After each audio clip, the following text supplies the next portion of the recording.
Yonce Lokpere, salah satu anggota kelompok kriminal bersenjata pimpinan Egyanus Kokoya, berhasil ditangkap tim gabungan TNI Polri pada Rabu 5 April kemarin. Yonce terlibat dalam aksi pembakaran pesawat dan penyanderaan pilot Susi Air pada 7 Februari 2023 lalu. Kasatgas Gakum Damai Kartens Kombes Pol Igusti Gede Era Adinata mengatakan tersangka Yonce terlibat dalam beberapa aksi kejahatan antara lain pada 2021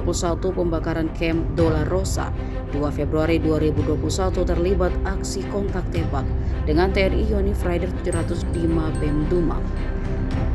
Selain menangkap Yonce, Satgas juga berhasil mengamankan senjata api dan ratusan butir amunisi, serta sejumlah barang bukti lain di markas KKB di Kalisimal, Kabupaten Duga.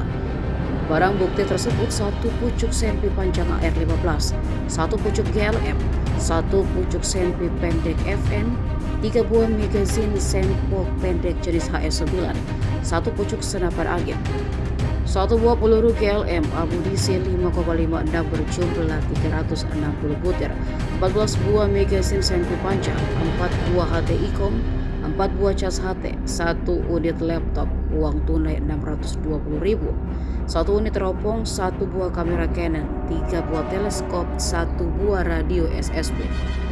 Kemudian ditemukan juga 1 unit handphone satelit, 14 butir amunisi revolver, 20 butir amunisi HS9, 1 buah parang, 1 gulung kabel optik, 15 buku catatan, 4 buah pulpen, 10 butir amunisi hampa, 2000 butir amunisi senapan angin.